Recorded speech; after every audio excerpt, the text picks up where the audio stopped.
Hello दोस्तों, मैं भवर सिंह और आप सभी का मेरे सुरतरंग चैनल पर स्वागत है।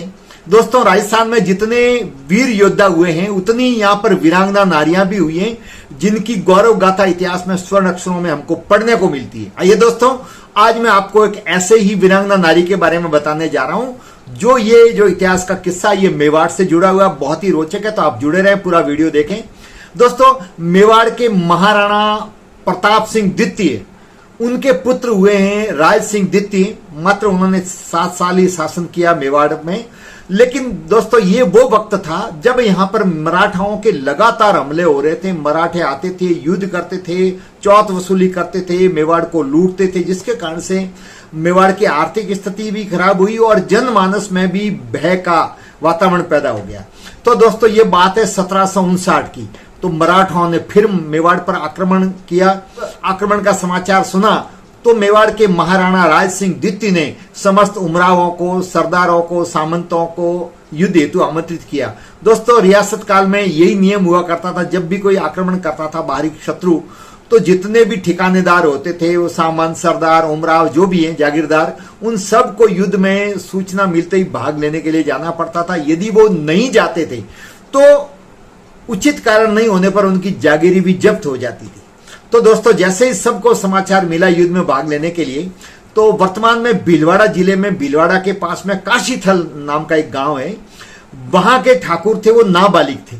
तो जैसे ही काशीथल के ठाकुर को भी युद्ध में भाग लेने का पत्र प्राप्त हुआ, तो चूंकि वो नाबालिग थे, युद्ध में भाग नहीं ले सकते थे, ऐसी स्थिति में उनकी माताजी ने निश्चय किया कि मैं मर्दाना वेश पहन करके और युद्ध में भाग लेने जाऊंगी। और वो जाना भी जरूरी होता था। उनके मन में ये डर था कि यदि युद्ध में भाग नहीं लिया तो कहीं ऐसा नहीं हो कि मेरे बेटे की जागीरी भी जब्त हो जाए।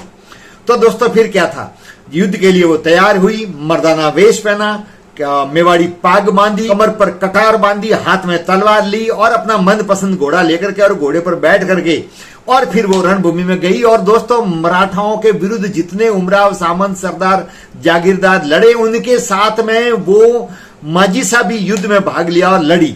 और वहां आश्चर्यजनक बात यह रही कि किसी को उनके बारे में पता ही नहीं लगा कि ये मर्दाना वेश में कोई नारी है, वो युद्ध में भाग ले रही है। बाकायदा उनके साथ में अन्य योद्धाओं की तरह कंधे से कंधा मिला करके बड़ी वीरता के साथ में युद्ध में भाग लिया, युद्ध लड़ी, अनेक मराठाओं को घायल किया, अनेकों को मौत के घाट उतारा, लेकिन वो स्वयं भी घायल हो गई। दोस्तों, घायल होने पर सिपाहियों को, जो योद्धा होते थे, उनको कैंपों में लाया जाता था, उनका इलाज किया जाता था। और गंभीर रूप से घायल होते थे तो उनको दूध देने की प्रथा थी। दूध देने का मतलब होता है जब सैनिक बुरी से घायल हो जाए, उनके शरीर के अंग कट जाए और ठीक होने की संभावना नहीं होती, तो वो युद्ध में के मैदान पर तड़पते हैं।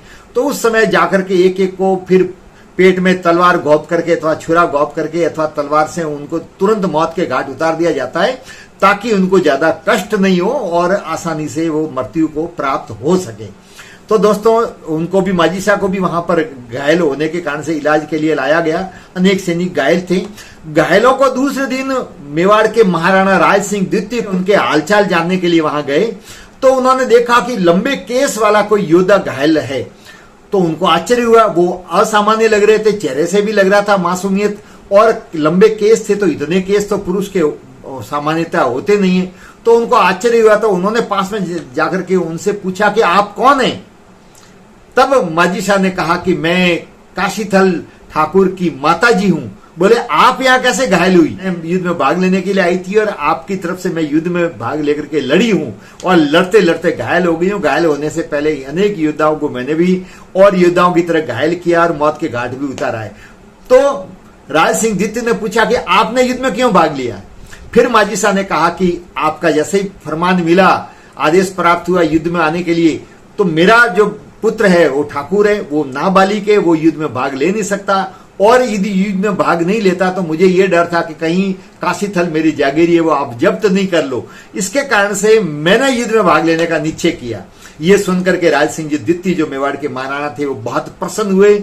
और जब वो ठीक हुई तब उनको उदयपुर लेकर के आए, हमसे नवाजा, पारितोषिक दिया, और उन्होंने अपने दरबार में भी इस बात का जिक्र किया। और ये मेवाड़ में बहुत बार वीरता के रूप में जब बहुत सारी किस्से कहानियां सुनाई जाती है, तब इस प्रसंग को भी आज भी लोग सुनाते हैं। अनेक बार अन्य लोगों के मुंह से भी सुना और उनके संबंध में अनेक कवियों ने भी और कलमकारों ने भी लिखा।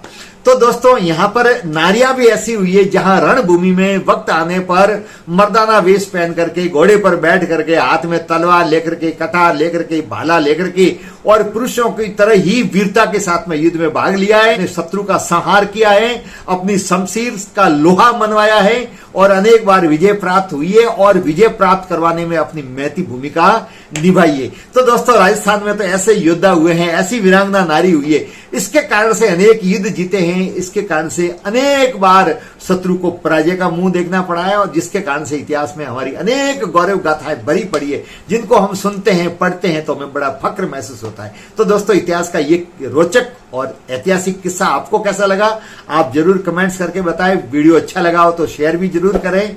चैनल को सब्सक्राइब नहीं किया हो तो ऐसे ही वीडियो देखने के लिए चैनल को सब्सक्राइब करें। वीडियो देखने के लिए आप सभी महानुभावों का बहुत बहुत धन्यवाद। जय हिंद।